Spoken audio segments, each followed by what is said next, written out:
اللہ رب العزت علیم بھی ہیں اور حلیم بھی ہیں. اس آیت مبارکہ میں اللہ رب العزت نے ان دو ناموں کو یکجا کر دیا کہ اللہ تعالی علیم بھی ہے اور حلیم بھی ہے.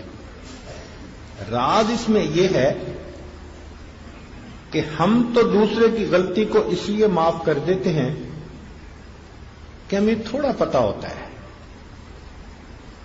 10% انفارمیشن ہوتی ہے غلطی کی اور 90% ہماری آنکھ سے اوجھل ہوتی ہے. ہم معاف کر دیتے ہیں. اللہ رب العزت تو بندے کے عیب سے اس وقت واقف ہوتے ہیں جب وہ دل میں گناہ کا ارادہ کرتا ہے. پھر اس نے گناہ کیسے کیا اللہ تعالیٰ اس کو دیکھتے بھی ہیں اور جانتے بھی ہیں. اتنا اللہ رب العزت کا علم اور پھر اس کے اوپر اللہ کا حلم، اس پہ بندہ قربان جائے. یہ اللہ ہی کی شان ہے. اس علم کے بعد پھر ایسا حلم. آج ہمیں اپنے بچے کی غلطی کا پتہ چلے، ایک مرتبہ سمجھائیں نہ سمجھے تو بچے کو گھر پہ نکالنے سے آمادہ ہو جاتے ہیں کہ اگر اس نے میری بات نہیں ماننی تو یہ اس گھر میں نہیں رہ سکتا. اللہ تعالیٰ تو بندے کے ساتھ ایسا معاملہ نہیں کرتے کہ بندہ اگر گناہ کرے تو اللہ تعالیٰ فرمائے کہ اے میرے بندے میں تیرے رزق کو بند کر دیتا ہوں.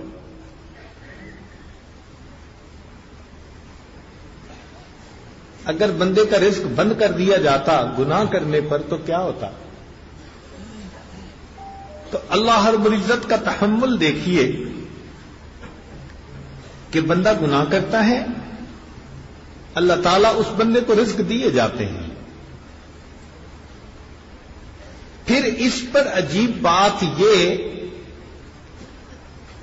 کہ قدرت انتقام کے باوجود اللہ تعالیٰ اس بندے کے گناہوں پہ پردہ ڈال دیتے، اس کو لوگوں کی نظر میں رسوا نہیں ہونے دیتے. گناہوں کے باوجود لوگ اس کی تعریفیں کرتے ہیں. اس لیے کسی عارف نے یہ کہا کہ جس نے تیری تعریف کی، جس نے تیری تعریف کی، اس نے در حقیقت تیرے پروردگار کی ستاری کی تعریف کی. کہ جس پروردگار نے تجھے چھپا لیا. اگر اللہ تعالی ہماری حقیقت کھول دے تو لوگ منہ پہ تھوکنا بھی گوارا نہ کریں. تو انسان گناہ کرتا ہے، اللہ رب العزت رزق بند نہیں کرتے اور پھر اللہ تعالیٰ اس کو رسوا نہیں ہونے دیتے، پردے ڈال دیتے ہیں، چھپا لیتے ہیں. اور اللہ تعالیٰ اس کو فوری سزا بھی نہیں دیتے. یہاں تو بچہ غلطی کرے تو ماں بھی تھپڑ لگا دیتی ہے.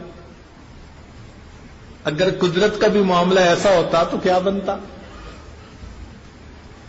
اللہ تعالیٰ سزا کو مؤخر فرماتے ہیں.